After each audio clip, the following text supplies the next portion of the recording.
Welcome to this edition of the Million Dollar Mastermind podcast. This is where we pick the brains of high achievers from all walks of life and get their hard-earned, real-world insights on winning. I'm your host, Larry Weidel.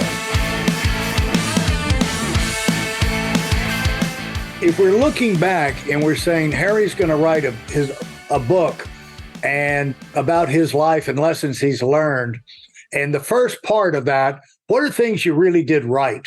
And maybe came because your instincts were that way, your upbringing was that way, or things you were told, Well, I guess we'd start with one thing. I worked really hard. Yeah. So even though I had a lot of fun at Penn State, it was a big state school, and I was in a fraternity, and I did all that leadership stuff, I worked incredibly hard alongside that and did graduate very, very high in my class. And that enabled me to get to Penn, which, many people could argue is the best or one of the top 3 med schools in the country. It's the first, which is really interesting. It's the very first med school in the country. Yeah, it's University of Pennsylvania. So I think hard work is hard to get around not doing hard work. You see these TV series when people just, young people just become successful because they're in the right place at the right time. I think most careers require hard work. Malcolm Gladwell, who we all know very well, the former Wall Street journalist who has written a number of books, in his famous book called Outliers, talking about people that are extraordinary at something, whether it's music or leadership or whatever it is. He has this rule that you got to put 10,000 hours in to truly become excellent at something. Yeah. And I believe that. I don't think there's any substitute for the hard work early on. And then have an experience. Yeah. Now, and so that would be number one. How did you come by that? Did you hit the ground running like that? Or sometimes you get a challenge from your parents or from other people around? What caused that? Well, that's a deeply personal story. Without getting into too much detail, I had a little bit of a tough upbringing, a little bit of challenges in my family with relationships with one of my parents. And some people might turn that into a negative thing, maybe with alcohol or drugs or partying too much or whatever. I actually felt better by achieving. So I channeled a lot of that sort of frustration into, I'm going to do better. I'm going to make myself better. I'm going to work harder. And it made me feel better to do that. So out of that kind of negative family situation came a tremendous drive to succeed and be the top. Yeah. And that became part of your identity. It seems like you made a decision to adopt that as part of your approach to life early on, based off seeing other examples. Yeah. And in fact, it's only now that recent years that I've been able to take my foot off the accelerator just a little, Larry. Yeah. Because, working hard and being focused can be a wonderful thing for your career, but you can have some collateral damage to family and friends. Right. You got to take your foot off the gas every once in a while. Right. And so as you move forward now, what was the next big, we might go back to the Harry Leider book on winning and get in some of the other chapters after hard work. But now I'm interested in how you got into your next stages. I did a couple companies in this area of disease management, and called population health, and one was in diabetes after the heart failure one. And then I worked for a specialty lab that was in a very interesting space, and I got thrust into a very big public health issue, and that was the opioid epidemic, Larry. Right. You probably know there's been a number of public TV shows about the opioid epidemic and the Sackler family. Yeah. There was one recently on TV called Painkiller. There's a best-selling nonfiction book called Empire of Pain, all about the opioid epidemic. But anyway, I worked for a specialty lab, and our customers were doctors who were pain doctors who asked the patients to submit urine drug samples to our lab to prove that they were actually taking their meds correctly and not selling them or mixing them or all that. But I did a lot of speaking, Larry, all around the country about the opioid epidemic, because what I learned was at that time, 50,000 people were dying a year from prescription drug overdoses, more than car accidents, more than heroin and cocaine involved. Big public health problem. Today, it's 100,000, by the way. So the problem got even worse. So for 6 years, I was involved with the opioid epidemic and trying to help doctors manage their patients safely. And then one day I got a call from a recruiter, and she said to me, and I got them periodically, but this was particularly interesting. She said, I got this really interesting job. This small company called Walgreens is looking for a chief medical officer, a small company. Yeah. Because I always look for smaller or medium things. And they think you might be a good candidate, or we think you might be a good candidate. You're interested. So lo and behold, after interviews and the whole process, I moved from Baltimore to Chicago, where the headquarters of Walgreens is, because the very first Walgreens in 1901 was in Chicago. And I became the chief medical officer for 5 years at a Fortune 50 company, one of the biggest companies in the country. So that was a huge change. When you went to these various companies, yeah. Now, was in Walgreens, you were starting something. Were you starting something new, or was something already existing? Well, it was a well-established organization, but I was starting new programs, Larry. Right. So, for example, I helped them start before telemedicine was even a big thing. Yeah. I helped launch a telemedicine program at Walgreens. Yeah. A lot of digital tools that our customers could use on their phone to keep track of their meds or their health. But, the basic pharmacies were certainly there. But now you've had a track record of being the CEO and moving into a new company. And usually when that happens, it's because things are not necessarily going as well as people think they should be. And, one of the solutions, easiest thing to do is get a new CEO. Yeah. And so what was did you develop a method for succeeding as the new CEO? In these cases, just to be clear, I wasn't the CEO. Okay. CEO of a company. I was the chief medical officer. So I was one level. I reported to the CEO, right? Right. But the most important thing for you still had departments that you were running. Of course. People, personnel, budgets, the other. Of course. Of course. Numbers to turn around and things like that. Targets to meet, of course. Yeah. The number one thing, though, for the head doctor, the chief medical officer in a healthcare organization, is to make sure the quality of the service or the care is top notch and nobody gets hurt.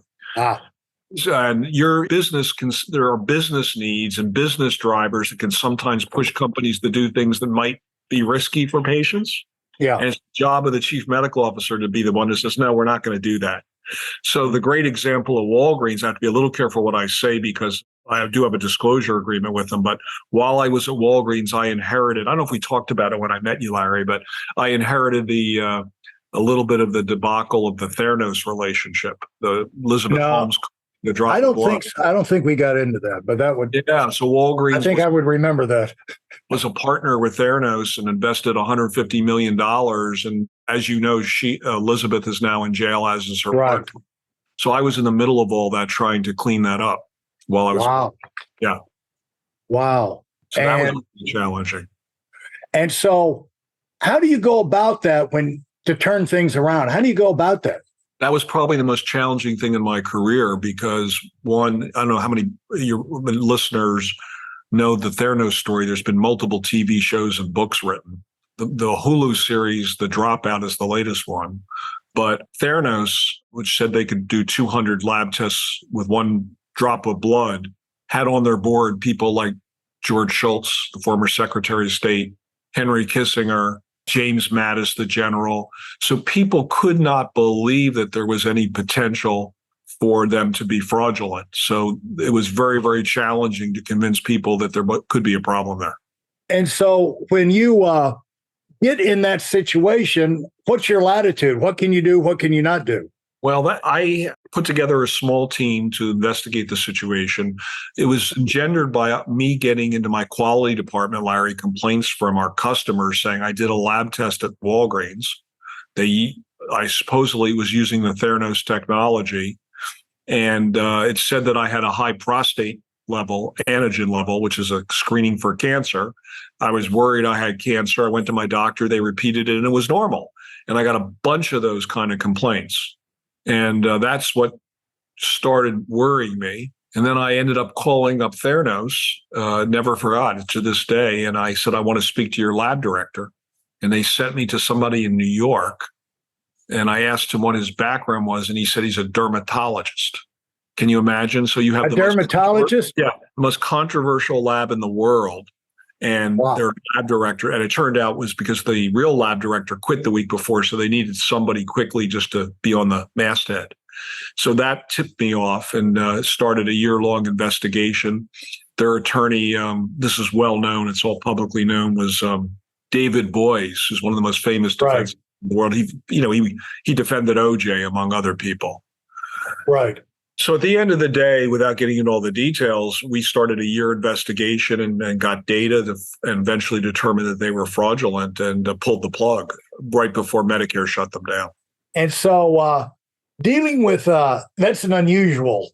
It's a very unusual situation. It's basically an out of control fire.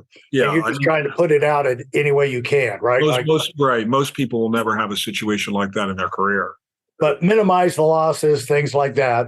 And what would you say? I mean, let's take advantage of your experience in that situation and look back through the filter of time and say, what would you give yourself high marks for doing that other people could learn from in that kind of situation? Because unfortunately, Harry, that's not the only time that things like that's going to happen. Everybody faces moral dilemmas where maybe the opportunity for an organization to make money, a company to make money, may be at odds for what's good for somebody or other people, right? Right. Especially when things are, for profit and publicly held. I think the thing that I did right was I was committed to finding the right answer. And even remember to this day, I had to have a discussion with my wife. And I said, this could really go wrong. And I said, I could get fired. If it turns out I don't come up with evidence or we don't find anything and it looks like I'm creating waves unnecessarily, I could lose my job. Yeah. And she was very, very supportive and said, look, you got to do the right thing. These are people's lives at stake. And so being tenacious and focusing on the right thing and being willing to take risks when it comes to people's health and welfare was my North Star. It always is. Yeah. And that caused you to do what? I mean, how did that play out in the real world? In this particular case, there were, because the company was fraudulent, this Theranos company, it was hard for some of my peers to believe there was a problem. And let's talk about that for a minute. I was going to write one of my 50 books that I was going to write and never will, was going to be to have a heads up book for naive young college graduates coming out into the real world. And it's going to be like 25 monsters you will meet in the business world. And it was going to be lead off with narcissist, because they're very convincing. They're very lovable. And they're going to agree with everything you say, they're everything that, we want to be honest and we want to give them this best value and we would never, and everything that they're doing wrong, they're going to lie about. Every word out of their mouth is lying. It's hard to believe. Nice guys like you and me who grow up from families where you don't have people like that. You have, you don't know that there's narcissists. You don't know that there's congenital liars. You don't know that there are con men out there. And they're very convincing. You can't. And Elizabeth, many people ask me, because I met her several times, do you think she was just faking it till she made it, like the whole Silicon Valley thing of you try things till they work? Right. Or was she a sociopath? Yeah. I don't know for sure, but when patients' lives are at stake, people's lives are at stake with their lab test, you don't fake it till you make it. You don't just throw spaghetti against the wall. It has to work.